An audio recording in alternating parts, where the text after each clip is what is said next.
Einstein, le cerveau de l'humanité, précurseur des énergies alternatives non renouvelables, c'est-à-dire des énergies cervicales, les énergies neuroleptiques, disait ceci. Ceci qui veut dire corriger, enseigner, convaincre et instruire. Que l'homme a l'intelligence d'un sot qui vient de s'épuise et qu'il était comme le petit d'un âne sauvage. Vous êtes à l'émission Atmosphère, intervention chirurgicale électorale, animée par le prince Adouma David Berakouma. Et nous avons pour invité Bob Mengom, matricule 212, candidat à la mort, le loup solitaire. Bob Mengom, qui n'est rien d'autre que l'un parmi les fils du général Mengoma Tom, celui-là qui était à l'origine justement de la démocratie pluraliste dans notre pays. Mengoma Tom qui était allié du père Paul Mabesolo avec leur philosophie politique, l'école cadeau, l'hôpital cadeau, le travail pour tous les Gabonais. Bob Mengom, son fils Mengoma Tom, fut d'ailleurs député à l'Assemblée nationale, de l'ère justement du boycott électoral qui avait été initié par le père Paul Mabesolo. C'est donc le fils d'un acteur politique avisé dont le père a souffert le martyre justement de notre démocratie pluraliste. Nous savons comment Mengoma Tom a souffert à cause de ses aspirations légitimes, à cause de ses opinions. Mais dans tous les cas, Bob Mengom a décidé de relever le défi, de se hisser une fois de plus dans cette lutte-là pour pouvoir honorer la mémoire de son défunt père Bob Mengom. Vous êtes à l'émission Atmosphère, intervention chirurgicale électorale. Monsieur Bob Mengom, est-ce que vous pouvez nous dire comment vous avez fait pour vous retrouver également à cette sortie de prison, justement, centrale de Libreville? Quel était le délit que vous avez commis? Quelle était la contravention? Quel était le crime? Quel était ce pourquoi on vous reprochait pour qu'à la fin, on vous jette dans cette sortie de prison? Et combien de jours, combien de mois, combien d'années vous avez fait dans cette sortie de prison? Et quelles sont les conditions en milieu carcéral que vous avez vécu là? Alors, le prince de Béton venait de prendre le pouvoir, venait de faire le relais. Quelques mois après, j'avais eu connaissance d'une affaire qui s'était passée en France entre le colonel Assou et le général Efayon. Que le général Efayon avait fait sortir une arme à feu contre le colonel Assou à cause du litige d'un véhicule que le général Efayon avait demandé à un sous-officier de prendre la clé au colonel et le colonel n'a pas accepté. Au-delà de ça, j'avais aussi des informations déjà concernant un sujet libanais qui s'appelait déjà Ondjoua, qui avait le nom Ondjoua dans l'autre pays, qui avait giflé naturellement le maire. Ah oui, oui, cette histoire avait quand même tous ces sujets, créé beaucoup de remous au niveau de la province. Et que ce garçon-là, qui avait été... Mais le Libanais avait été incarcéré. Le Libanais, laissez-moi terminer. Vous m'avez posé une question, laissez-moi terminer. Et ce Libanais, ce sujet libanais avait été incarcéré, mais en réalité, ne dormait pas à la prison. Il dormait chez sa femme. Ah ça. Voilà. Et toutes ces informations, je n'ai pas envie de donner le nom du directeur de la prison de cette époque. Non, c'est pas la peine, ouais. Alors, j'ai dénoncé un certain nombre de choses. Et c'est comme ça que le général Efayon s'est senti naturellement lésé. Ouais. Il a demandé à certaines personnes qui me connaissaient parfaitement, que je n'ai pas envie de citer les noms, de se rapprocher de moi parce qu'ils voulaient me rencontrer. D'accord. J'ai dit, si il faut rencontrer le général Efayon, c'est à un milieu neutre, mais pas au commandement en chef. Ça devrait donner une mauvaise impression, donner l'impression que j'étais parti pour me faire corrompre et que je faisais du chantage au général Efayon. Et ensuite, il a envoyé le général Bitougou, qui est l'inspecteur de la sécurité pénitentiaire me rencontrer et lui et moi, on s'est rencontrés vraiment amicalement, un monsieur très bien. Et il m'a garanti qu'il n'y aura aucun problème et je lui ai donné la même réponse. Je lui ai dit, mon général, je ne refuse pas de discuter avec le général de Fayon, mais à un endroit neutre, ce serait nettement plus louable. C'est comme ça que le général de Fayon est monté sur ses chevaux, comme vous connaissez parfaitement comment il est. Et je peux encore vous dire qu'il ne peut pas remporter plainte là-dessus, puisque on ne peut pas juger la même affaire deux fois. Absolument. Il est monté sur ses chevaux et a déposé une plainte, par coïncidence aussi, à la DGR. Et lorsque la DGR... Et la plainte, le motif c'était quoi? Une diffamation, une dénonciation calomnieuse? Diffamation. D'accord. Et c'est comme ça que, à la DGR, ils prennent une décision de m'interpeller de manière musclée. Et c'est comme ça que certains gars de la DGR disent que non, il fait les arts martiaux. Donc on me demande de me tirer dessus. Oh. On me demande. Et je le dis de source sûre, hein, de me tirer dessus. Et c'est comme ça que certaines personnes qui me connaissaient parfaitement aussi à la DGR, ils ont dit non, on connaît le monsieur, ce n'est pas un homme violent. Si vous partez de tirer dessus, ça peut avoir des conséquences autres. C'est comme ça qu'il m'appelle. Il me dit non, c'est pour une affaire, machin. Moi, je comprenais déjà. Parce que j'avais déjà l'information que le général Efayon avait décidé de déposer une plainte contre moi. Et c'est comme ça que je me rends à la DGR. Naturellement, j'ai dit au revoir à tout le monde, puisque je savais ce qui m'attendait. Et on fait semblant de mon temps. Et on décide de me garder. Et quand on décide de me garder, j'appelle la personne que j'ai demandé d'appeler, j'appelle Jean-Christophe qui est le délégué d'OIM. Et Jean-Christophe me dit, il est avec Biban, qui est colonel aujourd'hui à la GR. Et il dit, je suis avec Biban. Et j'entends comment Biban dit, qu'on l'enferme, qu'on le garde. Donc je savais déjà d'où tout ça là venait. Plus que, une semaine avant, c'était les mêmes personnes qui étaient allées rencontrer le général Mongoma à son domicile pour dire qu'on va arrêter ton fils à cause de ses positions. Et le général Mongoma, il avait posé la question, qu'est-ce que vous lui reprochez exactement? Le non-alignement. Et il a dit, mais si vous voulez que mon fils vous aide, je peux parler à mon fils, mais vous l'arrêtez, je ne serai pas d'accord avec vous. Et ils ont dit, bon, parlez à votre fils. Je parlais avec le général, avec mon père. Mais ils sont quand même passés à l'action. C'est comme ça que j'ai été gardé. Le dimanche, le général Efayon s'est déplacé, venu me trouver à la DGR. Inédit dans un état de droit. C'est-à-dire que le plaignant vient trouver le mis en cause qui est en garde à vue à la DGR. Venez me narguer. Et on m'a amené dans une salle, leur salle de réunion. J'ai trouvé Efayon assis avec ces gens. Mais figurez-vous que dans la salle, il n'y avait aucun élément de la DGR pour assister. Donc Efayon vient m'interroger à l'enseigne de la DGR, parce qu'il s'appelle Efayon. Non, monsieur Bomegom, nous ne sommes pas là pour faire un procès. Non, je ne fais pas un procès. Non, monsieur Bomegom. Vous m'avez posé une question. Non, je ne voudrais pas rentrer dans ce jeu-là. Vous savez que vous savez que vous êtes très suivi. Là, ce sont des personnalités politiques et militaires. Que vous citez les noms. Non, mais je ne voudrais pas. Je ne voudrais pas que cette émission soit censurée parce que non. Vous m'avez posé la question, je vous réponds. Oui, mais il est venu à la DGR. Non. À la suite de ça, monsieur Mengom, nous n'allons pas rentrer dans ce jeu-là. Vous n'aurez pas dû me poser en ce moment la question.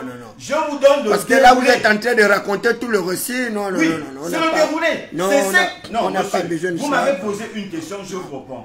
Et c'est ça qui m'a mené au tribunal. Au tribunal, je raconte le récit. C'est important pour les gens qui nous suivent. Quand vous n'évitez pas des questions, ne posez pas des questions qui fâchent lorsque vous n'êtes pas en mesure de supporter les conséquences. On m'a mené au tribunal. J'ai été entendu par le procureur adjoint, ni par le substitut du procureur. J'ai été entendu par le procureur de la République lui-même et par ses deux adjoints, accompagnés des faillants et de ces éléments, ce qui est inédit. Le principe du droit veut que lorsqu'on entend quelqu'un, c'est le mis en cause et le plaignant. Qu'est-ce que les gens qui étaient avec les faillants sont venus faire? Qui peut répondre à la question? Personne. Et c'est comme ça que j'ai été placé sur mandat de dépôt. C'était un acte politique. Et vous avez fait combien de jours? Et quand je suis pas... Non, je suis venu au jugement. Parce qu'il ne suffit pas de dire combien de jours. Je suis allé en prison. On m'a mis en prévention, vraiment pour me faire mal. Et vous imaginez que même quand je suis arrivé à la prison centrale, il m'attendait au greffe. Voilà votre état de droit. Et je suis parti jusqu'à en prévention E. Et alors, je peux vous dire une chose, c'est que je suis rentré là-bas à... Prévention E, c'est quoi? C'est le redressement, c'est quoi? C'est un quartier disciplinaire. D'accord, un quartier disciplinaire. Alors, donc, dans les 20h, dans les 19h, je suis allongé sur la natte en pleine cour. Je constate que je suis allongé, moi, je pense sur mes lunettes, une goutte, tchop, tchop, comme à tchop, l'époque. tchop, la pluie pure. Je regarde le Seigneur, mon Dieu, je vous ai fait quoi? Donc, je suis resté sous la pluie là, et puis les autres détenus me regardent, ils me disent, grand, quitte sous la pluie. Je suis quitté sous la pluie. Et la pluie a fait 3 heures de temps, je suis resté debout. Debout. Et le lendemain, ma vie a continué. On m'a amené chez le directeur qui voulait me voir. Après, on m'a encore ramené chez le directeur qui voulait me voir avec le général des Faillons. Donc, des gens pour prison ont commencé à venir me rencontrer. D'accord. Et quand on m'amène au tribunal, même avant le jugement, on me dit, je ferai 1 mois. Je dis, mais c'est dans quel intérêt vous me gardez ici? Non, c'est pour te corriger. Comprenez? Jusqu'à ce qu'on m'amène le jour du procès. Le jour du procès, posez la question, mon avocat est là, hein? Maître Bogi, posez-lui la question. D'accord. Vous allez le rencontrer. Le général Effayon a reconnu qu'effectivement, il a sorti une arme à feu. À partir de ce moment où est la diffamation en droit. Plus que la diffamation en droit, c'est celui qui n'arrive pas à porter la preuve de ce dont il a... de ses allégations. Tout à fait. Mais j'ai dit qu'il a sorti l'arme. Je n'ai pas dit qu'il a tiré, j'ai dit qu'il a sorti l'arme. Et lui-même reconnaît avoir dit qu'il a sorti l'arme. Où était la diffamation? Mais on m'a quand même condamné à 1 mois de prison. Ferme ou bien avec ceci? Non, ferme, toi aussi. Qui peut me donner avec ceci? Ils m'ont bombardé 1 mois. Je respire à la prison centrale 1 mois. Et j'ai fait plus de 1 mois, puisque c'est 4 jours après que ma peine soit terminée qu'ils m'ont fait sortir. Et les conditions carcérales là-bas, comment elles ont été en prison? Mais je peux vous dire que c'était difficile. C'était difficile. La prison n'est pas un endroit à souhaiter. Mais à un moment donné, vous avez pensé à vos enfants, à votre famille, M. Bobengom, candidat à la mort. Pourquoi penser à eux? Mais lorsque vous faites un activiste comme ça, aussi grégaire, vous ne pensez pas à vos enfants? La prison, le camp de redressement là ne vous a pas suffi? Vous continuez moi toujours? qui dois penser à mes enfants, ou bien ce sont eux qui doivent savoir que j'ai des enfants par mes vérités.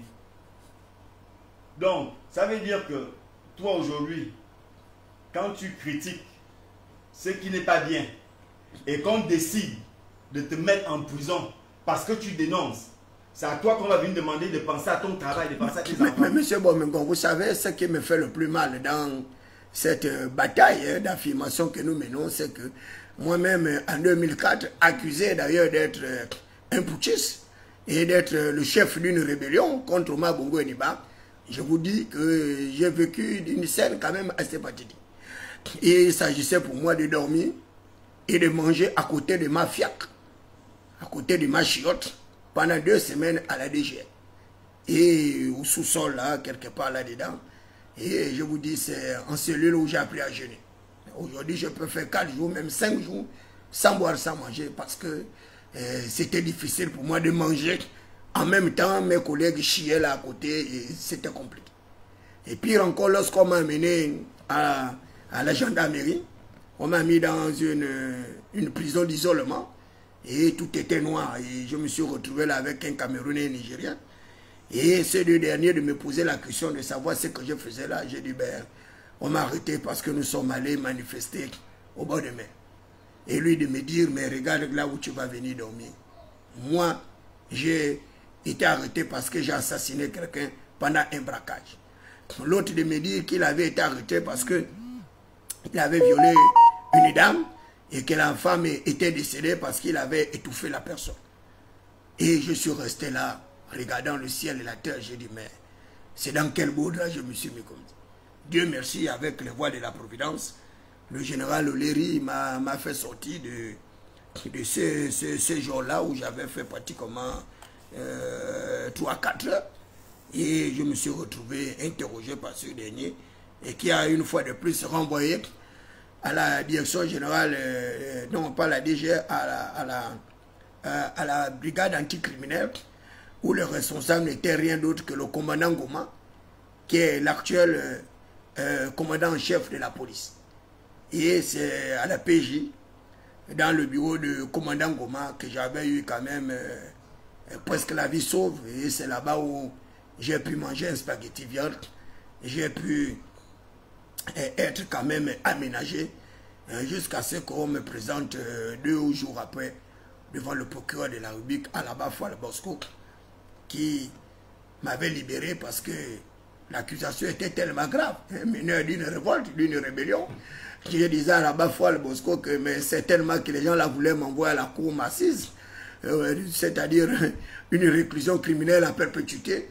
Et je ne sais pas dans quel pays où on pouvait faire une rébellion avec un mégaphone, avec une simple bouche. Et à la Bafoual Bosco va me libérer comme ça. Et pendant ce temps, tous les autres s'étaient retrouvés à la prison centrale de Libreville.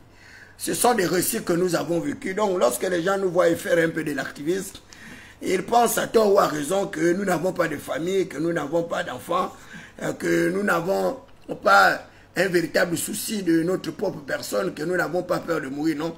Vous savez, lorsque vous allez vivre justement les frustrations qui sont les nôtres, lorsque vous allez vivre les marginalisations dont nous sommes victimes, c'est en ce moment-là que vous également, vous prendrez le bâton de pèlerin pour dire plus jamais cela. Et vous également, lorsque vous vous retrouverez confrontés aux mêmes inégalités sociales que nous, en ce moment-là, vous ferez comme les autres. Vous savez, notre frère Mundunga, s'il n'avait pas été envoyé en exil, s'il n'avait pas fui pour l'exil, Séraphin Mundunga n'aurait pas compris la véritable valeur d'une bataille électorale.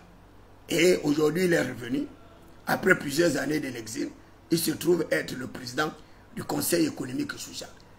Nombreux sont en train de faire le Ngunda aujourd'hui parce qu'ils sont avec le prince, mais ils n'ont pas encore subi ce que les autres ont subi.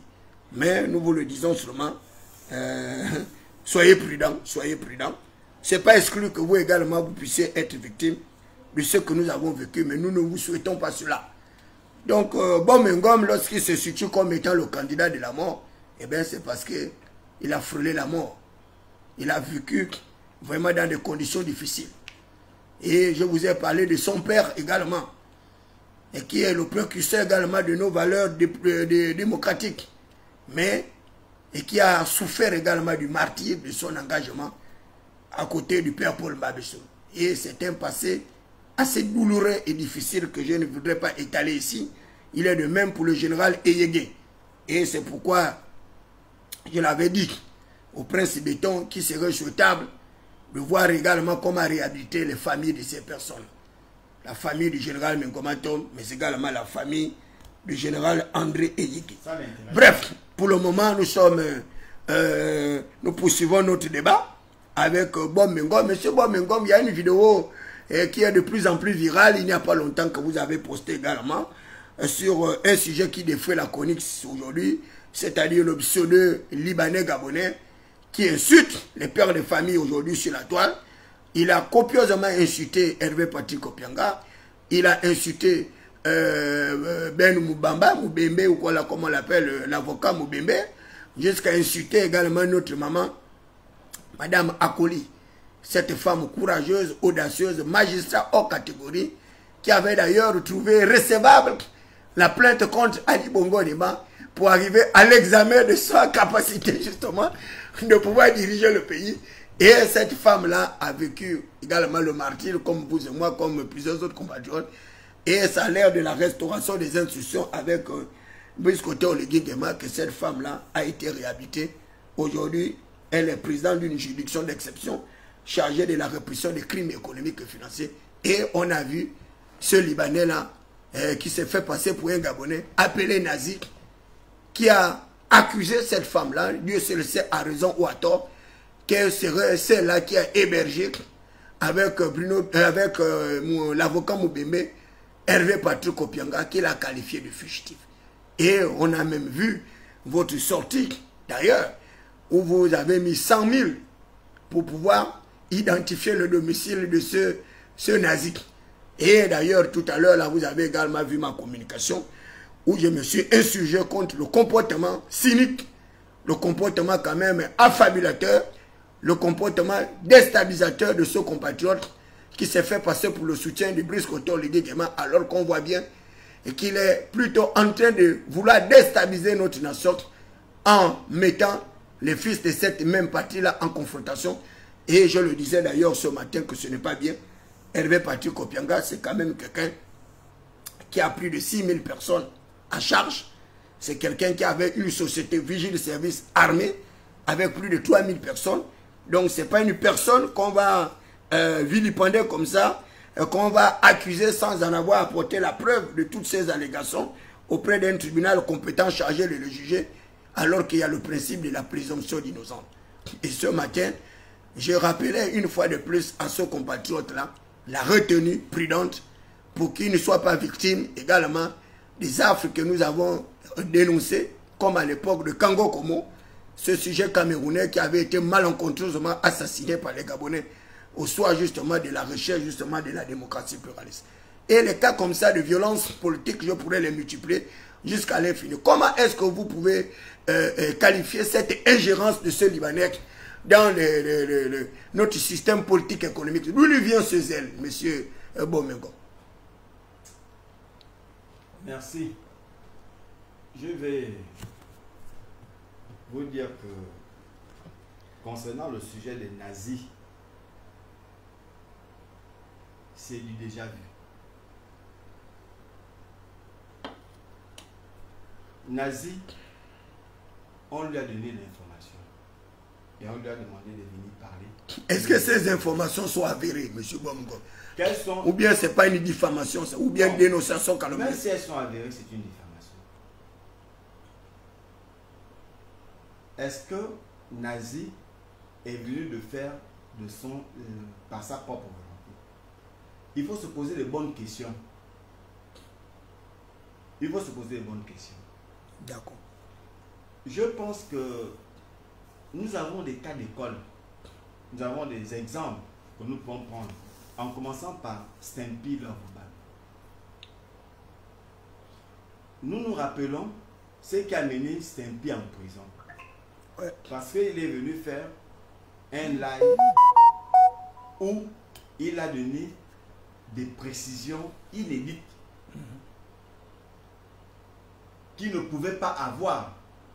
Mais à l'époque, il avertissait tout simplement le chef de l'État sur la tentative de complot qui était ourdue contre son petit frère. Et on a vu quelques semaines après, justement, le directeur général du budget être débarqué de sa fonction de directeur général du budget. Et quelques mois après, le chef de l'État a reconnu que c'était un complot et que tout ce dont on reprochait à son jeune compatriote, c'est-à-dire le président d'Ossiman, n'était pas avéré. Mais en quoi est-ce que Stempy Obama avait menti? Ce n'était pas lié. Ah d'accord, donc il y avait une autre affaire. Ni à Biban. Ah d'accord. Contrairement à ce que Wilfried Okumba était venu ventiler par un groupe d'extrémistes actogouverns qui l'ont demandé de venir discréditer le colonel Biban et Aurélien. Absolument.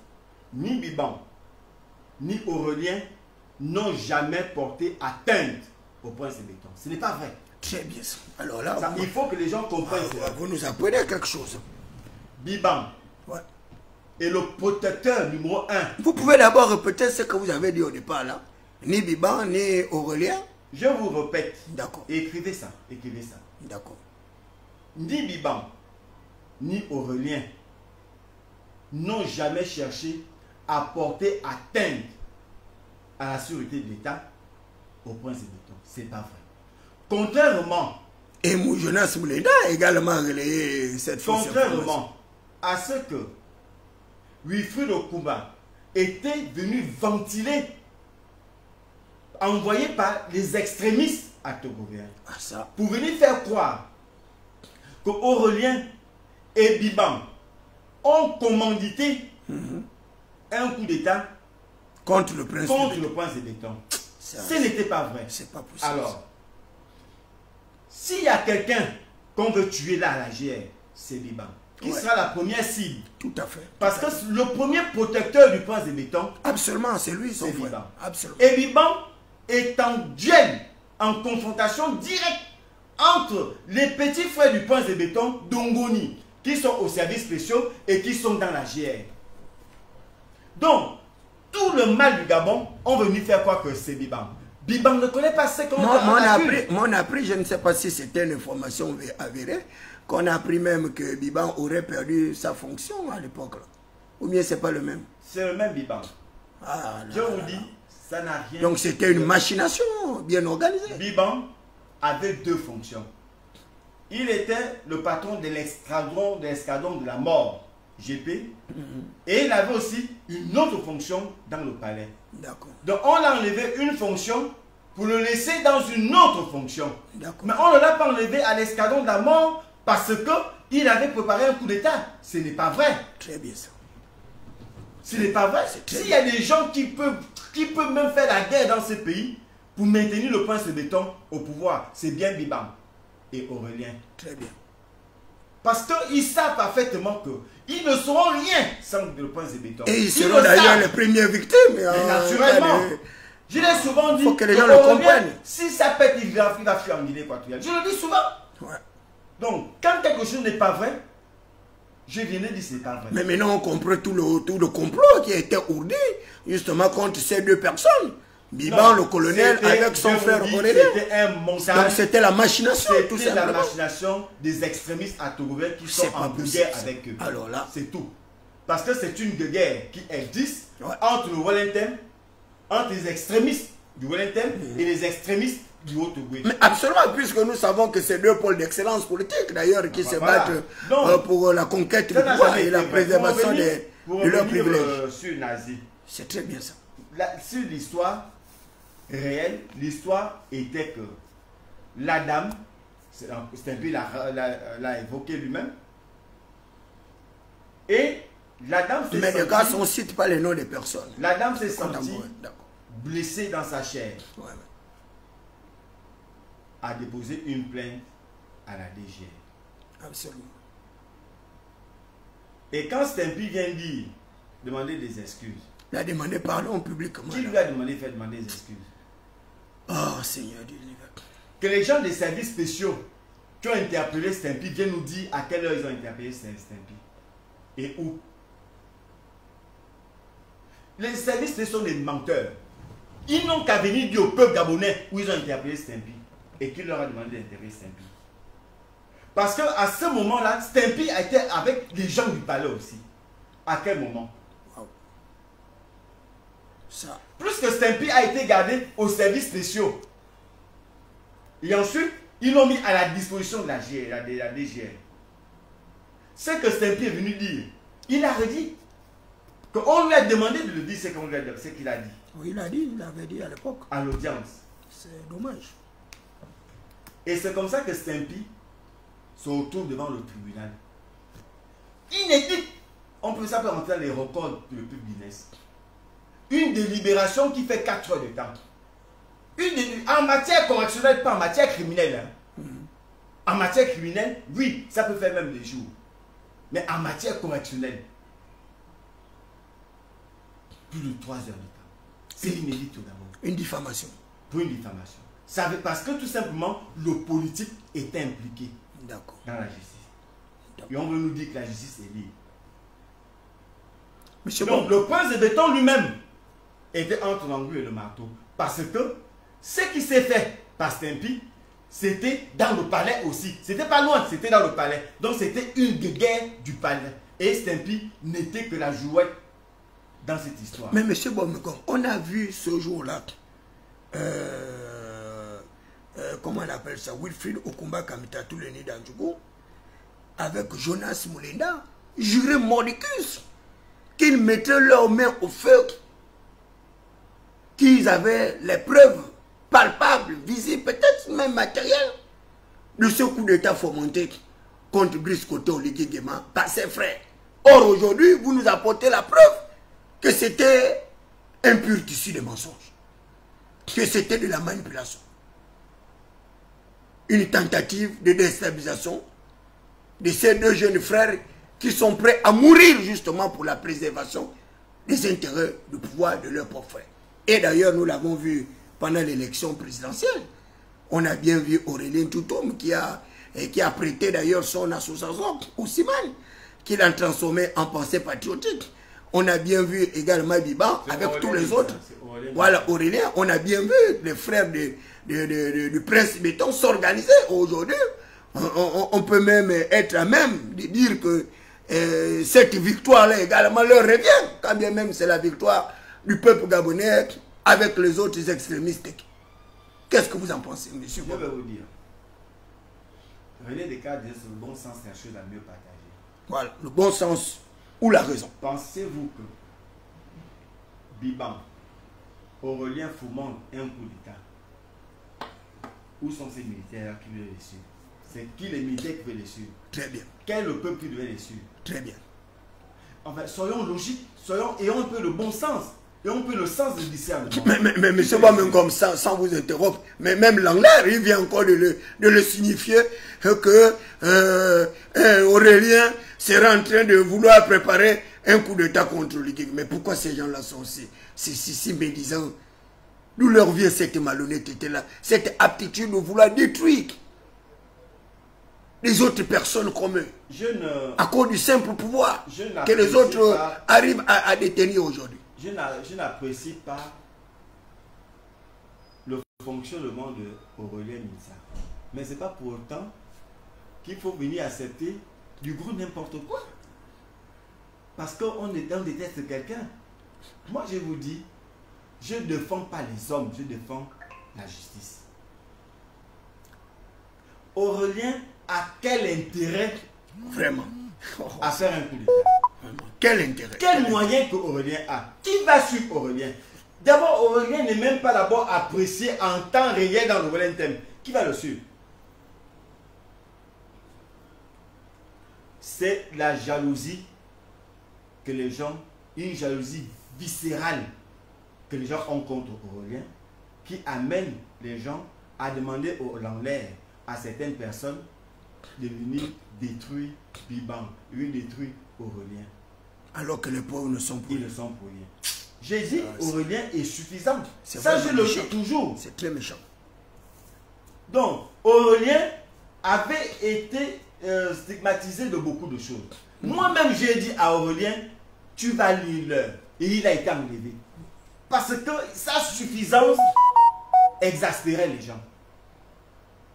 Il confondait, on se donnait même l'impression que c'était le Premier ministre, c'était même le chef d'État lui-même. Mais tous les directeurs généraux du budget se sont toujours comportés ainsi. Qu'est-ce qu'on n'a pas dit à l'époque par rapport au fils de Marie-Madeleine Boitier, Fabrice Andoua? Il n'a jamais tenté de faire un coup d'État. Ouais. Donc, pour Stempy, pour revenir sur Stempy,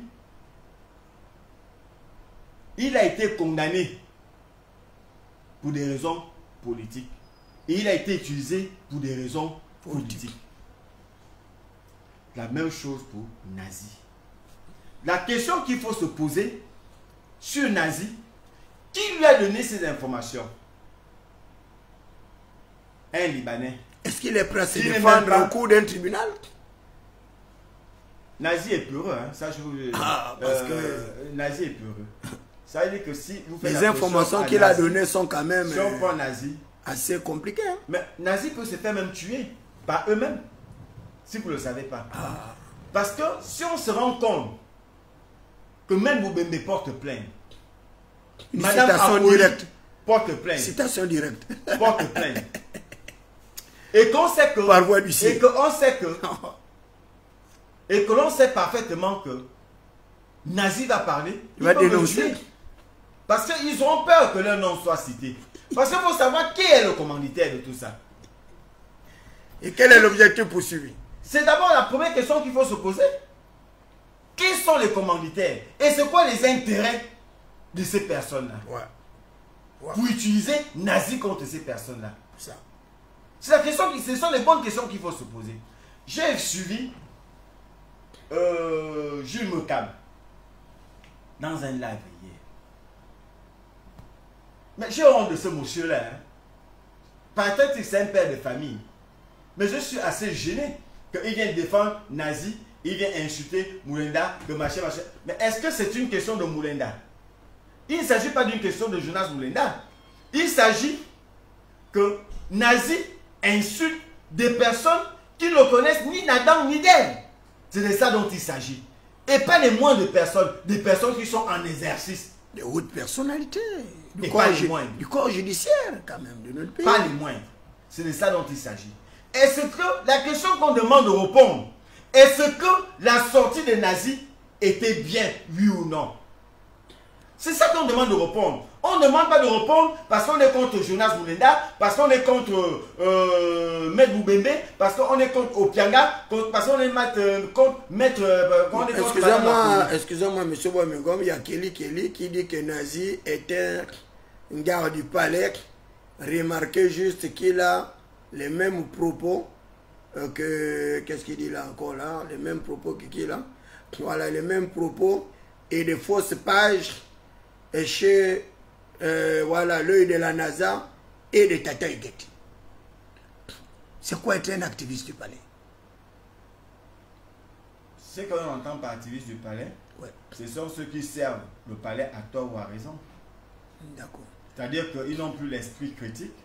C'est-à-dire que vous venez dénoncer sur les faits, même les faits avérés contre le palais, contre le pouvoir en place, et ils vont venir démanteler. Mais est-ce que ces activistes-là aident véritablement le général de brigade dans l'exercice de son pouvoir?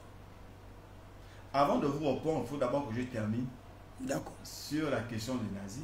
D'accord, allez-y. Je disais que nazi, il faut se poser la question d'abord, qui est derrière nazi? Et c'est quoi le but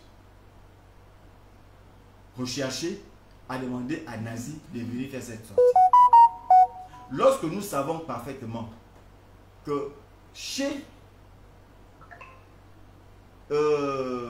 Opianga, c'était surveillé, DGR, B2, PJ, toutes les unités surveillaient, comment il a fait pour sortir de chez lui et fuir?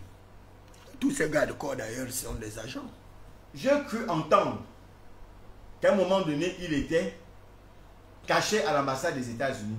C'est plus aux ambassades des États-Unis. Et à l'époque, les membres justement de cette ambassade avaient fait une communication pour dire que c'était faux. Ça fait la une des réseaux sociaux. Ouais. Des témoignages des gens qui affirmaient cela. Ouais. Alors que c'était un propos mensonger. L'ambassade des États-Unis est venue démentir. Malgré le démenti, beaucoup de Gabonais ont continué à dire c'est faux. Et à quoi c'est super chéri? Alors, ce n'est plus l'ambassade des États-Unis, c'est maintenant chez Maître Moubembe. Et ensuite, chez Madame Apoli. Après, c'est chez qui? C'est certainement chez vous. Hein. Mais quel endroit Maître Moubembe peut avoir comme cachette? Non, encore que même si c'est vrai, comme Hervé Patikobien. À supposer que ça soit vrai.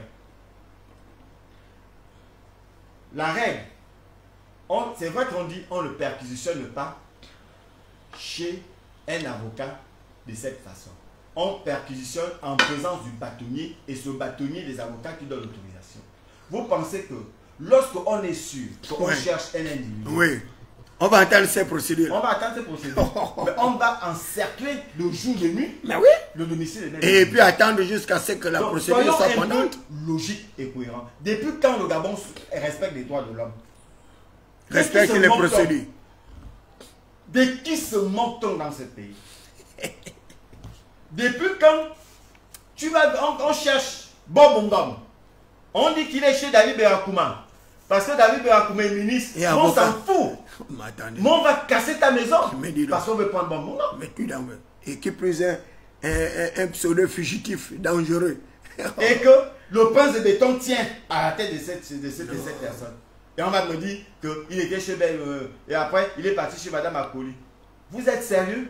Dans ce pays-là, depuis quand on respecte les droits de l'homme? Et le domicile de Madame Akoli, c'est quoi? C'est un bunker, c'est un palais qu'on ne peut pas encercler et attendre jusqu'à... Est-ce que Madame, plus que Eddie, c'est ta barrière qui les sépare? Il peut le démontrer que Madame Akoli reste là-bas. Mais M. Bomengom, nous l'avons vu d'ailleurs pendant les événements de 2016, avec la bataille épique entre Ali Bongo, Niba et Jean-Ping. On a bien vu comment les gens ont débarqué chez Jean-Ping. Et on a encerclé le QG de Jean-Ping pendant combien de semaines après avoir catapulté ce QG. Donc c'est pas... La G a bien vu le QG de Jean-Ping. Alors à un moment donné. Donc c'est chez Bruno Moubembe, l'avocat, ou bien chez Madame Akori, qu'on n'aurait pas pu pénétrer pour pouvoir récupérer le pseudo fugitif. Cette information lui a été donnée. À un moment donné. Ça lui a été donné naturellement, pas des Gabonais, et qui lui ont demandé de venir parler sur la place publique. Mais ce que Nazi a oublié, c'est que c'est la goutte d'eau qui fait déborder le vase.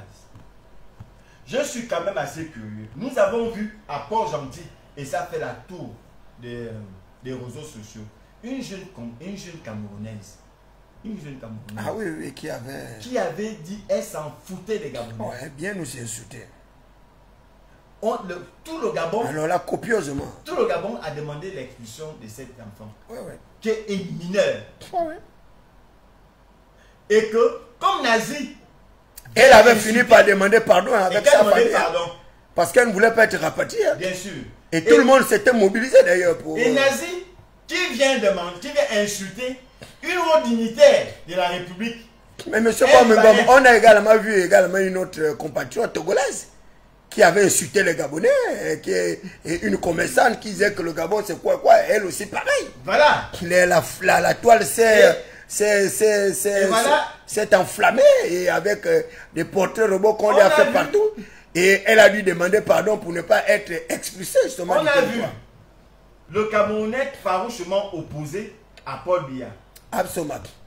Comment il a été extradé d'ailleurs. Que le prince de béton, pour faire plaisir à son oncle, le grand-père, Paul Biya, il a livré sur un plateau d'argent. Non, c'est pas lui qui l'a livré, hein, ce sont des procédures parce que l'ambassade de Cameroun au Gabon avait engagé une procédure contre ceux combattants. Nous le savons très bien. Non. Ah non, faut pas que quand ça fâche le prince, ça t'embête. Non. Faut pas que quand ça fâche le prince, quand ça touche le prince... Ça non, mais nous sommes là pour restaurer la vérité. Vous me laissez donner mon point de vue. Je vous dis, le principe de droit de l'homme n'existe pas au Gabon. Et la garantie de la sécurité de ces Camerounais n'était pas garantie par le Cameroun. La preuve, c'est qu'il est dans un putré état aujourd'hui. Donc, le Gabon n'avait pas à le livrer.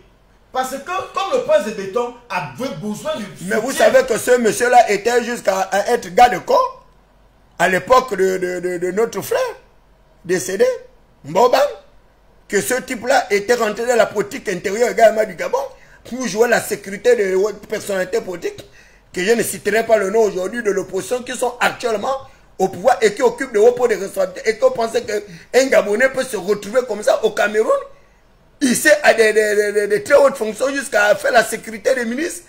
Non, M. Bomengom. C'est ça que vous s'initiez dans les affaires de l'État?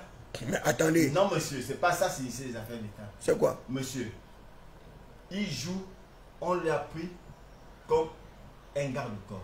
De la même manière que beaucoup de ministres ici prennent des Togolais comme cuisiniers et cuisinières, comme des gardiens. quand vous prenez des gens à la SGS qui sont les étrangers, qui suivaient les ministres, qui les escortent, Ouais. ils font leur travail. Mais s'initier dans les affaires d'État, c'est autre chose. Nazi s'initie dans les affaires d'État. Ce n'est pas la même chose. Et ça n'a pas la même connotation. Donc, ne me prenez pas des exemples de ce genre. On a fait plaisir à Paul Biya parce que le prince de béton avait besoin du soutien de Paul Biya. Ce coulant-là. Bien. Et pour Nazi, personne ne dit rien. Il est protégé par l'État. Bizarrement. Mais ce monsieur-là, immunisé. Cette personne devait être expulsée. Mais comme il sait le pouvoir, il est là. Mais monsieur Bamugom, vous savez, c'est pas parce qu'on sait le pouvoir et qu'on ne peut pas être victime de toutes les difficultés. Je vais vous prendre l'exemple d'un de nos frères, appelé Fantomas. Quelqu'un que je connaissais très bien, qui d'ailleurs m'avait sauvé d'une situation difficile, d'un braquage avec une arme à feu d'un compatriote, parce que à l'époque nous étions au lycée Léon très jeunes, et à la gare routière il y avait le Koulmandio, il y avait beaucoup de gangsters. Et Fantomas m'avait pris la part ce jour-là, il s'est battu avec ce monsieur-là qui nous avait braqué jusqu'à le blesser. Et nous savons comment Fantomas s'est laissé. Le pouvoir qu'il avait servi, c'est le même pouvoir qu'il a traqué jusqu'au bout, jusqu'à le pourchasser en province. Fantomas est quitté en province en hélicoptère, torturé et presque mort. Et Dieu seul sait d'où se trouve le corps de Fantomas. On a pris un autre, excuse-moi, Bombo Mita. Nous connaissons comment Bombo Mita a commencé son système de racket à la gare routière, jusqu'à ce qu'il s'est rapproché du pouvoir. Mais nous savons comment Bombo Mita a terminé sa course. Mais les exemples sont là, M. Bomongom. Et je le dis, je le répète, ce que j'avais dit à quelqu'un. Que lorsque le système te recrute en bandit, tu mourras en bandit. Parce que le système ne blanchit pas les bandits. Ça, il faut que ces gens-là soient sûrs. Si le système vous recrute en intellectuel, en cerveau, comme vous avez vu Alain Claude Bibin être recruté, mais le système va vous reconduire comme tel. Donc ces gens-là qui veulent sombrer dans la cybercriminalité, aujourd'hui avec l'avènement des réseaux sociaux, mais il faut bien qu'ils sachent que le même système qui vous protège aujourd'hui, il peut être le même système qui vous vendra demain. Parce que qu'est-ce qui ne vous dit pas que Hervé Patrick Opianga viendra au Gabon et qui sera également présenté devant les tribunaux compétents? Et s'il est blanchi, que sont les faits qu'on lui reproche ne sont pas avérés. Et qu'est-ce que ces gens-là diront? Je vais vous dire. Oui. Vous m'avez pris le cas de Fantomas. Fantomas avait été tiré dessus. Il avait été baladé nu comme il est né dans Oyo. À poil. À poil, né, nu comme il est né. Oh là là là là là là là là. Le cas de ces Libanais, le prince doit prendre ses responsabilités. Parce que la responsabilité l'incombe. Sanctionner les personnes qui l'ont demandé de venir parler et expulser ces Libanais. Parce que s'ils ne le font pas, c'est nous-mêmes qui allons régler son compte. Et c'est clair. Si les gens qui sont autour du prince de béton, y compris le prince de béton, cherchent les problèmes à résoudre, vous avez Michel Ikamba. Oui. Le cas de Michel Ikamba. Tout à fait. Qui est engagé dans un conflit avec les autorités béninoises. Mais il y a encore un autre. Non, mais c'est bon, il y a encore un autre. Également, et qui est dans le même cas. Parce que je vois bien comment vous citez souvent le nom de M. Ikamba. Mais n'oubliez jamais également le nom de Gervais Ngo, qui investit près de 350 millions au Sénégal. Alors que l'actuel ministre des Affaires étrangères était ambassadeur au Sénégal. Et on l'a vu sur un plateau de télévision dire que, voilà, il était au Sénégal, dire que non, que c'est un conflit qui serait réglé par des voies diplomatiques. Mais ce compatriote a perdu près de 350 millions de francs CFA pour avoir investi une ferme au Sénégal, une ferme qui était prospère, où il arrivait à nourrir des milliers de Sénégalais, avoir créé les emplois et on l'a spolié.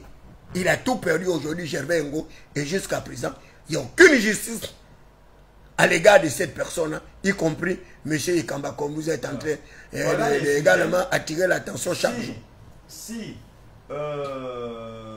Et ils ont épuisé toutes les voies de recours au niveau du ministère des Affaires étrangères, y compris auprès de toutes les autres juridictions. Si Jules Kamamba, Fortuné Edou, Landé Washington et j'en passe, cherchent les sujets. L'ensemble des leaders d'opinion d'ailleurs. Voilà les vrais sujets à débattre. Ouais. Vous avez un État voyou comme le Sénégal. Ce sont des États voyous.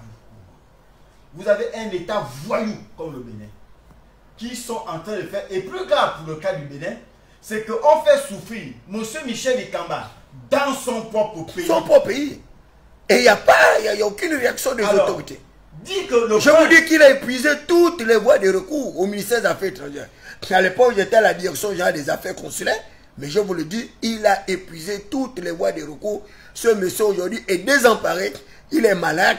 Les autorités béninoises ont occupé son domicile pendant plusieurs années sans payer. Et jusqu'aujourd'hui, son domicile a été vilipendé, saccagé et sans aucune possibilité de restaurer.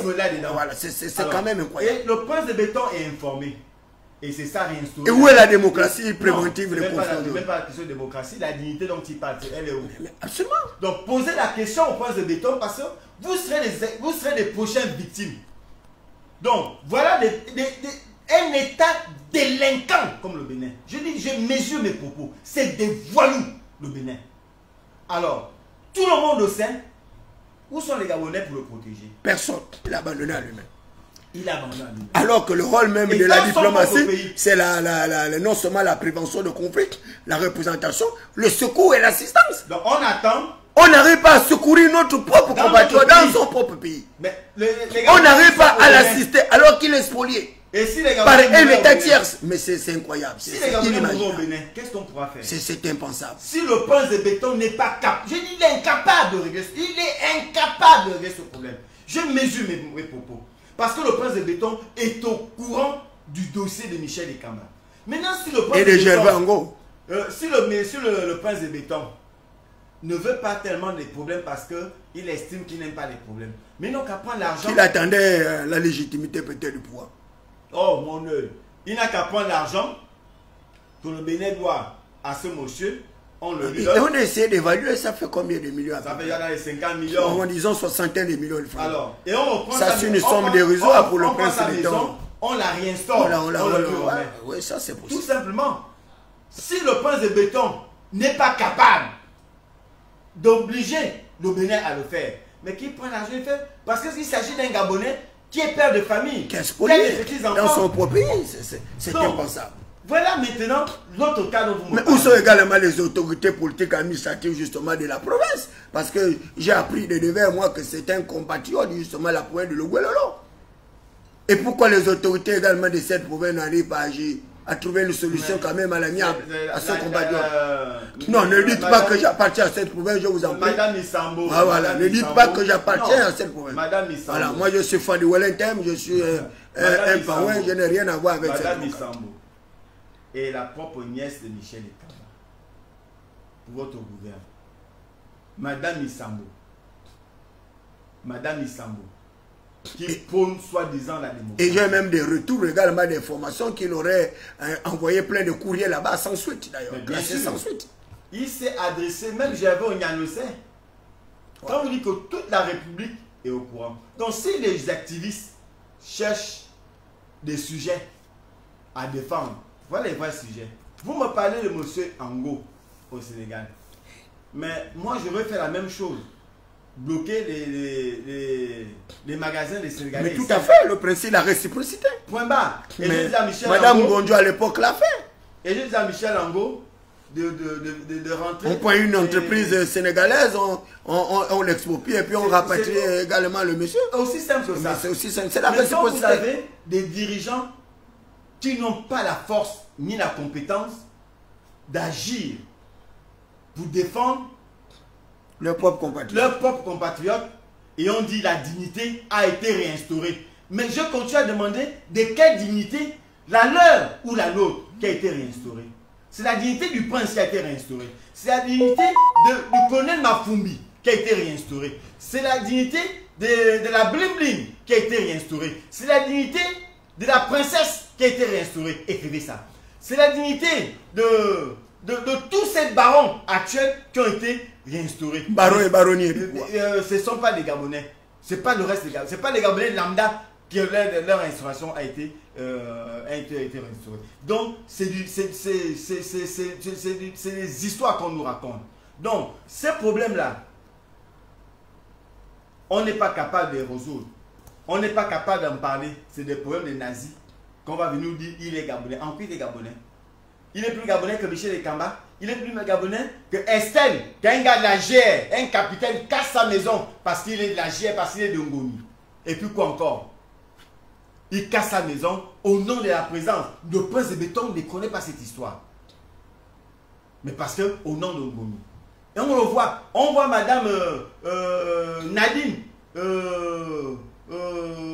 Ongaï qui va polluer les maisons, les terrains des gens au Cap. Et tout le monde voit sa personne, ne dit rien. Et encore que le prince de Béton était là-bas, il disait soi-disant qu'il allait régler ce problème. Mais il n'a jamais réglé. Ce ne sont pas des Gabonais pour lui. Non, ce sont des sous-hommes. Et on va nous parler de la restauration de la dignité des Gabonais. Et vous me posez la question à moi, Bob Bunga. Qu'est-ce que je reproche au prince? Mais c'est tout ça. Vous me demandez de soutenir le prince. Mais on le soutient par rapport à quoi? Si sa politique, c'est de réinstaurer la dignité des Gabonais. Ce ne sont pas des Gabonais qui sont expoliés dans leur propre pays. Il est où? Mais il est dans le caviar. Mais par contre, son histoire qui va faire samedi, vous savez combien ça a coûté à l'État gabonais? Mais c'est quand même l'investiture d'un chef d'État élu. Vous savez combien ça a coûté à l'État? Non, mais peu importe ce que ça va coûter, nous sortons de la période de transition, nous allons rentrer vers une espèce de démocratisation de nos institutions. En commençant par la présidence, il faut bien que nous arrivons à fêter avec faste. Je vais vous dire une chose. Cette nouvelle ère de la 5e République, M. Bobengo. Le pays est en crise. Vous comprenez? Mais qui vous a dit que le pays est en crise? Quel genre de crise? Le pays est en crise. On pas la crise financière, je ne crois pas à ça. En fait, votre seule crise, c'est le jour qu'on payera pour les fonctionnaires. Que vous allez dire que oui, le pays est en crise. Mais attendez, les organismes financiers internationaux viennent de classer le Gabon comme le 3e pays le plus riche de toute l'Afrique. Non. Avec des indicateurs macroéconomiques défiant presque toute concurrence. Le Gabon comme un pays à revenu intermédiaire de la tranche supérieure. Non, je vous dis bien. Considéré comme un scandale financier, un scandale minier. Mais M. Bobengo, à un moment donné, qui ne nous emmenez pas dans les théories de Ondossa, quand même. Écoutez, moi je vous dis en même temps, ayons du respect pour le professeur éminent et il mérite le professeur Ondossa. Ayons du respect. C'est qu'on reproche. Mais écoutez, Ondossa l'a dit que le 12 ne sera pas le 12 qu'il y aura pas élection, il y a bel et bien une élection. Et il y a eu un président qui a été point de vue. Je vous ai dit, les risques sont là. Pendant la campagne, pendant les votes et après les élections. Le risque est là. Et je ne demande à personne de croire. Mais je demande aussi aux Gabonais de ne pas être surpris. C'est tout. Ondossa, ne pas être surpris, le professeur Ondossa, le professeur émérite, surnommé le pape de l'économie à l'université. Oui, c'est connu de tout le monde. Il a redressé des économies dans beaucoup de pays. Je suis qui pour faire un coup d'économie au professeur Ondossa? Mais il y a également Baron Chambrier, également. Non, ça, ne parlait pas de... Mais il était au FMI, il a redressé les économies de plusieurs pays, M. Baron Chambrier. L'actuel vice-président vice-premier ministre, chargé la planification et le développement. Parlez-moi les vraies économies, s'il vous plaît. Je vous dis ceci.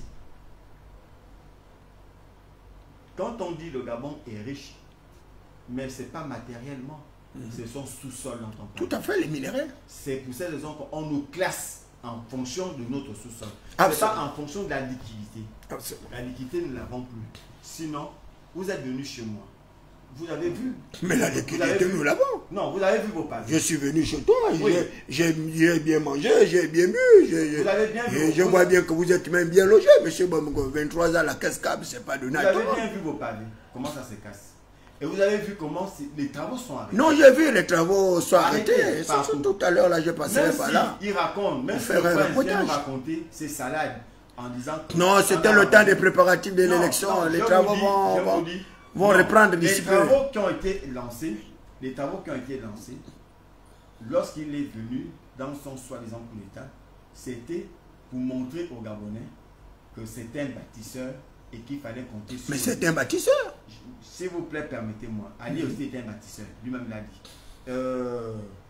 Le prince de béton a lancé les chantiers dans l'ensemble du Gabon pour montrer aux Gabonais que c'est un bâtisseur. De la même manière que Ali, quand il est venu au Gabon, il a son premier mandat, il a mis le Gabon en chantier. À travers la potie des grands travaux. En montrant que c'était un bâtisseur. Et à la fin, on se retrouvait avec des éléphants blancs. Pour le moment, c'est un éléphant blanc, mais qui va reprendre certainement. Non, je vous dis, pour le moment, c'est un éléphant blanc parce que c'est en arrêt. C'est un éléphant blanc. Parce qu'un éléphant blanc, c'est soit où c'est en arrêt. C'est en arrêt. Mais tous les chantiers, le seul endroit que je sais, et de manière formelle, que les chantiers ne sont pas en arrêt, c'est dans le Haut. Non, mais il y a également, à la baie de Rouen, les chantiers ne sont pas arrêtés. Je vois également chez nous du côté de Bikele, avec la construction de la cité verte, les travaux ne sont pas arrêtés. Il y a plein de chantiers comme ça qui sont... Est-ce que vous me comprenez? Qui sont pas arrêtés. Est-ce que vous comprenez ce que je vous dis? Oui. Je vous dis, le Haut-Togo a eu 72 projets. Aucun de ces projets n'est arrêté. Ah, d'accord. C'est de ça que je vous parle. Ok, là je comprends. À Libreville, vous me parlez de la baie de Roi. Mais ici, c'est achevé. Non, c'est arrêté. Il y a plusieurs endroits qui sont arrêtés. Dans le Wellington, tout est arrêté. Mais c'est également le cas de la prospection. Le chef de l'État a mis quand même une unité de contrôle, justement, d'évaluation de ces projets. Vous avez bel et bien suivi où les unités là ont décrié la gestion malencontreuse chez moi dans la province de Loué-Lolo, mais également au niveau de Port-Gentil. Donc il y a un bilan d'étape qui est également en train d'être fait pour pouvoir voir comment apporter des correctifs. Ce n'est pas des arrêts définitifs, c'est tout simplement de manière momentanée. Je vous dis encore que c'était à des fins électorales. Mais monsieur Bamouga, vous ne faites pas trop preuve de pessimisme. Où en sommes-nous? Où sont les procédures? N'oubliez pas que dans l'affaire des comptes des Bongo, ça avait fait un bruit à un moment donné. L'État synergie. L'État de synergie. Ça avait fait un bruit à un moment donné. Absolument. Mais où en sommes-nous? Avec l'appel aux audits, d'ailleurs, on parlait des audits. Où en sommes-nous? Je vous dis, ne venez pas, quand vous voulez défendre le prince, ne venez pas... Non, moi je pose des questions, je ne suis pas venu... Ne venez pas me trouver des raisons avec ce prince et des temps. On me pose des questions. Sacré bon. Pourquoi je l'en veux? Je ne l'en veux pas. Ce sont des actions que j'en veux. C'est tout. Je ne cesserai de le lui dire. Je condamne la France-Afrique. Je continue à le condamner. Mais même, M. Bamougon, si jamais le prince Béton vous appelait pour l'accompagner dans ce projet du septennat, qu'est-ce que vous direz? C'est pas moi qui vais appeler. Mais pourquoi? Mais vous êtes un agent public. Le prince Béton appelle qui il veut et vous pouvez être nommé à la présidence de la République. Pourquoi pas? Vous pouvez être nommé dans n'importe quelle administration ou bien n'importe quelle institution. C'est moi, Bamougon, qui va changer ce pays. Mais attends, mais le chef de l'État a besoin de personnalités comme vous pour pouvoir l'accompagner. Vous qui arrivez à dire la vérité dans un climat où tout le monde sombre dans l'amorosité, dans la passion. Qui travaillez avec lui, qui commence à avoir par vous donner des responsabilités. Mais moi, il avait tout fait, mais donner les responsabilités. Ce sont ses collaborateurs qui ont volé ma nomination. Alors, donc, est-ce que c'est de sa faute encore? Qui va donner des responsabilités et ça va être respecté. Mais pourquoi pas? Je n'en veux pas. Je décline. Je ne veux pas travailler avec lui. Mais vous êtes qui pour refuser de travailler avec le prince Béton? Parce que c'est une insubordination. Vous êtes un agent public. Le statut général est clair. Vous pouvez être appelé partout. Le besoin se fait sentir par l'administration. Oui, mais tu peux aussi dire que vous ne pouvez pas vous décliner parce que vous ne vous sentez pas compétent par rapport à la responsabilité qu'on veut. Mais monsieur Boamgo, vous n'allez pas me dire que vous n'allez pouvoir être compétent à une tâche où le poste de béton pourrait vous confier. Il y a plein de conseils spéciaux du chef de l'État à la qui n'ont même pas votre capacité, qui n'ont même pas déterminé le courage qu'est le vôtre. Je ne suis pas pédégiste, je ne suis pas franc-maçon. Je ne serai ni l'un ni l'autre. Ce n'est pas le seul mot de nomination, monsieur. Je vous dis, non, je ne cherche pas une nomination et je n'en veux pas. Je n'en veux pas. J'ai dit, le prince de béton travaille pour la France. Il travaille aussi pour les Gabonais. Il ne travaille pas pour les Gabonais. Mais comment ça? S'il travaillait pour les Gabonais, les impôts, les Français devaient les payer au Gabon. Les impôts, les Français ne les payent pas au Gabon, ils les payent en France. Ils ne payent rien au Gabon. Donc, s'ils voulaient résoudre les problèmes des Gabonais, le service de renseignement du Gabon devait être entre les mains des Gabonais et non entre les mains des Français. Donc, monsieur Boamengo, vous n'avez pas eu l'amélioration de votre situation administrative? Vous n'avez pas eu le rappel sur sol? Vous n'avez pas eu les avancements? Qui m'a donné ça? Ah bon? Mais j'aurais ouï dire que vous avez obtenu votre rappel sur sol. Vraiment, les Gabonais... Non, mais moi, je l'ai entendu dire. Je n'ai rien eu, je n'ai rien vu. Mais moi également, je n'ai rien eu. Donc, depuis le départ. C'est bien pour eux, mais je vous dis, si le prince travaille pour les Gabonais... Est-ce que ces gens-là ne nous considèrent pas comme des cybercriminels, M. Boamengo? Ça n'engage que nous. Je vous dis pour ceux qui me Parce que je n'ai pas compris, en 2 paiements de rappels sur solde, que mon nom n'y apparaisse pas, alors que je suis un ayant droit. Je vous raconte, je vous donne une y compris vous-même, c'est quand même curieux, M. Boamengo. Je vous raconte une anecdote qui s'est passée. C'est impossible. Je vous raconte une anecdote à la caisse stable. À la veille de la campagne, le directeur général de la caisse stable, Ismaël Nyamangungungu, je ne sais pas comment on l'appelle bien, Oligui, a pris de l'argent dans les caisses de l'État, a remis aux agents 7 500 000 par province. Ils se sont partagés cet argent. Pour participer à la campagne? Bien. Pour participer à la campagne d'un individu, on prend l'argent du contribuable. Mon avis, Gabon, la compagnie le fait, on a vu plusieurs autres sociétés le faire, M. Boamengo. La question qu'il faut se poser. Pourquoi c'est seulement sur votre structure que vous trouvez que c'était... C'est normal. C'est la question qu'il faut se poser. Parce que j'ai l'impression que tout ce qui vise le prince est bien pour vous. Non, pas du tout. Donc, pour quelle raison? Moi, je ne vous parle pas de Gabon Oil. Je vous parle de quelque chose dont je suis contemporain parce que je suis agent de caisse stable. Nous prenons le café et le cacao en bon. Mais nous trouvons l'argent pour prendre dans les caisses. Parce qu'on veut satisfaire un individu qui est le prince de béton. Et il est là sans être inquiété parce qu'il est le frère du prince de béton. C'est ça votre nouveau Gabon. Mais dans un pays normal, on le rend enlevé de ce poste. Nos pères, tes pères, dans le Olentem et dans le Gololo et dans l'ensemble du Gabon, on prend leur cacao en bon et leur café. Et vous me dites, c'est normal. Parce que mais après vous payez. C'est parce que si vous ne payez pas, comment nos grands-parents vont vivre en province? Non, je dis. Et c'est pas les gars de dire que vous prenez leur café en bas, mais vous trouvez normal. Mais c'est très dangereux ce que vous êtes en train de dire. Vous trouvez normal. Pas le bon de café, de cacao. Vous trouvez normal. À nos parents villageois. Vous trouvez normal. C'est curieux. Qu'un individu, parce qu'il s'appelle Ismaël Nyamangungungungungungu Oligui, a le droit de prendre l'argent de l'État gabonais, l'argent du contribuable. Ça veut dire que mon argent, ton argent, et il les remet à des individus pour aller faire la campagne du prince de béton. Pendant que on prend le cacao et le café en bon, vous trouvez ça normal? Mais vous êtes des criminels. C'est-à-dire que qu'est-ce que vous reprochez finalement à Ali? Si ce n'est pas ce type de comportement, dans un pays normal, ce monsieur sera en prison. Monsieur, j'ai eu le temps de parcourir le Gabon entier. J'ai eu le temps de parcourir le Gabon entier pour faire... Monsieur, permettez-moi... 23 ans, c'est pas n'importe quoi quand même, là. Qu'est-ce qu'il y a, monsieur Bomingo? Tout ce travail-là, c'était pour recenser les pères et les mères de famille qui sont propriétaires des plantations dans l'ensemble de ces pays.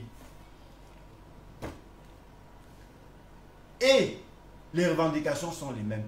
On prend leur café en bon et leur cacao. Et vous prenez l'argent du contribuable gabonais parce que vous êtes de Ngoni. Vous êtes des intouchables. Pendant que Christian Bongo, dans le référendum, avait pris l'argent du contribuable. C'est pas Christian, Landry Bongo. Landry Bongo a pris l'argent du contribuable. Il a été limogé avec le directeur général. Parce qu'il n'est pas d'Ongoni. Mais voilà comment... Mais Landry Bongo est d'Ongoni. Permettez-moi de terminer avant de... Non, mais Landry Bongo est d'Ongoni. Comment vous dites qu'il n'est pas... Il n'est pas d'Ongoni. Mais attendez. Non. Landry Bongo, son père est du Haut-Togoué et sa maman est du Goué. Elle est d'Angounier. De Langounier. Non, attends, je vais bientôt te... Attends. Assois-toi, attends. Donc, vous trouvez ça normal. Il a été, lui, c'est un sous-homme. Mais Ismaël Nyamane Ngungungu Oligi est un Gabonais au-dessus des autres Gabonais. Il peut prendre l'argent du contribuable. Et vous me dites, c'est normal. Ou bien parce que vous avez encore le virus du PDG en vous. Non, pas du tout. Qui vous a dit que c'était normal? Donc, bien. Ce que j'attends du prince de béton, c'est que ce qu'il a fait à Christian, hein, à Landry Bongo, qu'il le fasse à son propre frère qui est à la caisse stable, le limoger de là. D'abord, il n'apporte rien à la caisse stable. C'est vous qui le dites. Monsieur, je suis contemporain. Il a fait des assises. Monsieur, je suis agent de caisse stable. 23 ans, ce n'est pas 23 mois. Il a fait des assises où Ndonsima était invité. Et Ndonsima a apprécié en tant que Premier ministre. On a dépensé plus de 100 millions pour ça. Où sont les résultats de ça? Mais on vous accuse d'avoir détourné le matériel de la caisse câble. Mais qu'est-ce que vous en dites, gars? Bien. Moi, je l'ai vu sur la toile. On vous accuserait d'avoir détourné le matériel de la caisse câble. Monsieur, je vous dis bien. Et on me dit même que vous avez également perçu des sommes d'argent, M. Bomingo. J'attends, j'ai porté plainte à la caisse stable. Ah bon? Pour diffamation. J'attends que la caisse stable apporte des preuves. Je fais une mission. C'est ça mon travail. C'est ça mon travail. Vous comprenez? Je l'ai fait. Et c'est ça les preuves. Vous allez constater que là-dedans, je parle avec des preuves matérielles. Vous allez constater que là, vous avez la signature du chef du village qui confirme la propriété avec son numéro de téléphone. Vous avez la signature du responsable de la plantation, du propriétaire de la plantation. Ici, vous avez la signature du chef de zone, de représentant de la caisse stable dans la zone où le produit a été... Mais on voit là écrit Bomingo. Non, vous voyez ici là, chef de zone en haut. Mais je vois en bas là. Non, suivez-moi bien. Oui. Je dis bien, ici c'est le chef de zone. Oui. Et ici, c'est le chef de la lutte phyto. Oui, c'est moi qui ai mené l'opération. Oh, donc, bien sûr. Donc, vous avez la 4 signatures. Non, attendez, à côté, je vois la propriétaire de plantation. Oui, sa signature là. Je vois la signature du chef du village. Bien. Et toutes les informations, la distance entre le village et la plantation, la distance entre le village et le département, vous avez toutes ces informations. Et ils se permettent, et ils ont utilisé, le directeur général a utilisé mes informations pour son bilan. Mais c'est tout à fait normal, vous êtes son collaborateur. Lorsque vous estimez que les chiffres sont erronés et que vous avez fait une expertise... On peut les réajuster? Non. J'ai dit non. C'est un domaine très technique que vous pouvez pas. Mais il y a un capatant qui est là. Le ministre de l'Intérieur a donné des résultats. Et quelques jours après, il est venu